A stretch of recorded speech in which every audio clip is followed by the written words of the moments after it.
Hello my friends, it's Miss Maria from the Kennebunk Free Library. Happy Earth Day. I'm here making this video today so that I can read the next 2 chapters in the book that we've been reading, Edie the Garden Fairy. We'll be reading chapters 3 and 4. Last time we read chapters 1 and 2 and we learned that Rachel and Kirsty, best friends, are back at Rainspell Island and they're helping to make an old abandoned piece of land into a garden, but they only have 1 hour to do it. Edie the Garden Fairy shows up to help them, but she's missing her wand. It was taken by Jack Frost and his goblins. Rachel and Kirsty are going to help her find it. They were planting some saplings and later found that all the saplings had been pulled from the ground and were just lying limply on the ground. All their hard work was ruined. We were just about to find out why that might have happened. Let's see what happens next. Chapter 3 is called Goblin Gardener. Here we go. Rachel knelt down and picked up one of the saplings. Maybe the mini gardens are working too well already, she suggested. An animal might have come along and dug them up. Maybe, Edie agreed, but they have to be replanted quickly or they'll die. She took a quick glance around and then snapped her fingers. A faint mist of fairy dust surrounded the saplings. When it was cleared, the girls were relieved to see that they were all neatly planted in the holes again. Here's a picture of the saplings with the fairy dust. Thank goodness for Edie's help. Thanks, Edie, they said in chorus. Oh no, someone yelled behind them. Edie quickly hid in Rachel's pocket again. The girls spun around, hearts pounding, as they heard other shouts of amazement. Had someone spotted the tiny fairy? Janet was looking upset, so the girls rushed over to her. What happened, Janet? Rachel asked. Everything's gone wrong, Janet sighed. Someone has uprooted one of the big butterfly bushes we planted and knocked a big bag of flower seeds on the ground. In the middle of the garden, Rachel and Kirsty could see a big shrub with purple flowers lying on its side, its roots in the air next to a pile of tiny brown seeds. An old broken chair and a couple of rusty tools lay close by. Here's a picture of that scene. Can you see it? There's the bush and the chair.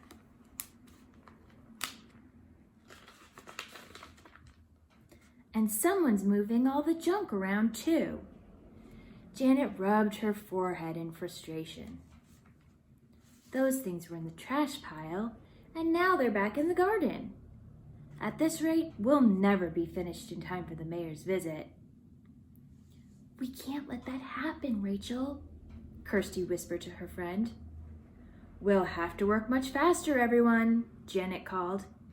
Otherwise, all our hard work will be paved over and our plants will be replaced with parked cars. If only I could find my wand, Edie said as everyone got back to work. Then I could help finish the garden with fairy magic. Rachel frowned. Where there's mess and trouble and a missing wand, there must be a goblin, she pointed out. Let's find him before he causes any more damage, Kirsty suggested. She quickly climbed up onto the back of a nearby truck. Come on, Rachel, we can get a good view of the garden from here. There's Kirsty climbing onto the truck to get a good look. I wonder what she'll see. Rachel climbed up too, and the girls looked carefully around the garden. All the volunteers were back at work again, and they couldn't see anything out of the ordinary. Then, Kirsty clutched Rachel's arm. Look, she whispered. Over there, on the edge of the garden, by the biggest garbage pile. Rachel saw a very short person wearing a big, floppy straw hat and oversized overalls. He was sorting through the pile of junk and throwing bits of trash right and left, making a mess of the tidy pile. "Come on," Rachel murmured, climbing down from the truck. The girls ran across the garden. As they got closer to the strange-looking gardener, they noticed his big feet and large pointy ears. "It's a goblin," Kirsty said, eyes wide. Here's a picture of the girls looking to see what they can find. And there's the goblin digging through the trash pile.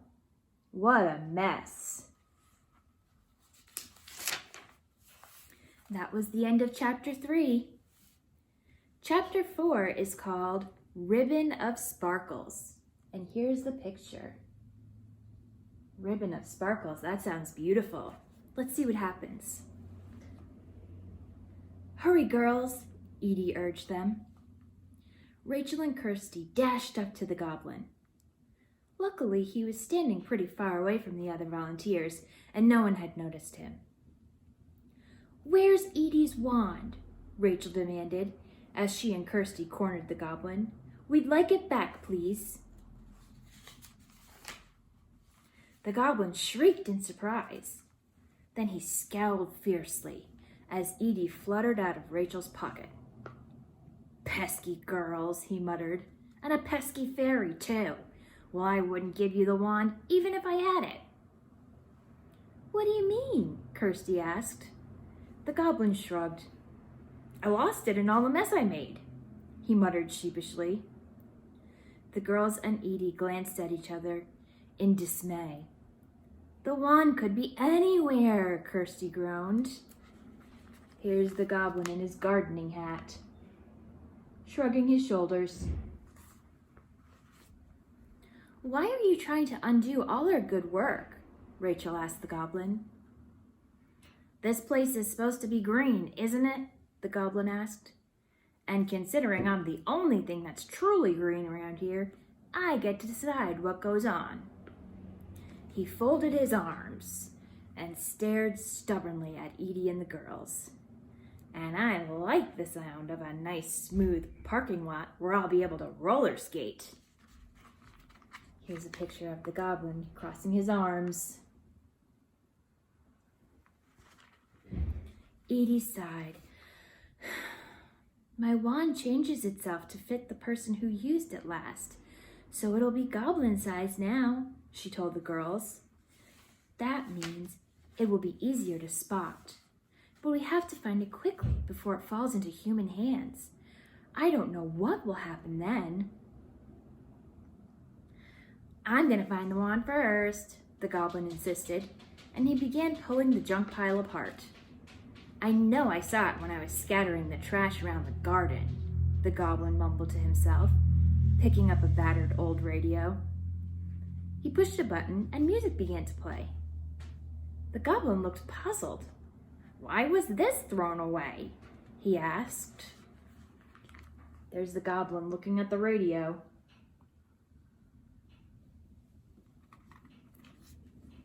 "I don't know why people can't put their trash where it belongs and not dump it in the countryside," Rachel said. "They could even have recycled some of this," Kirsty added. The goblin began burrowing into the pile again, tossing pieces of junk everywhere.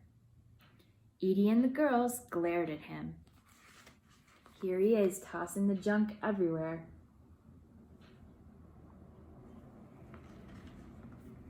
"We'd better start looking through the other garbage piles," Rachel whispered to her friends. "We have to find the wand before the goblin does." Edie, Rachel, and Kirsty moved to a nearby trash pile and began searching through the rusty tools, old TV sets, and broken bicycles. As Kirsty picked up a crumpled cardboard box, she once again noticed a flash of rusty brown from the corner of her eye. "The box is back," she thought, turning to look. Kirsty saw the fox dart toward one of the nearby fields. She blinked. It looked like the fox was leaving behind a ribbon of sparkles as he ran. Here's the fox leaving behind the ribbon of sparkles. "Look," said Kirsty, pointing out the fox to Rachel and Edie. "Isn't that odd?" Edie gasped with surprise. "That fox has my wand," she exclaimed. "He's leaving a trail of fairy magic." She turned to Rachel and Kirsty. "It'll be faster if we fly after him, girls, and I have just enough magic of my own to turn you into fairies." Edie hovered above Rachel and Kirsty and clapped her hands. A shower of glittering fairy dust floated down onto the girls, and they began to shrink. Here's a picture of Edie leaving the fairy dust and clapping her hands.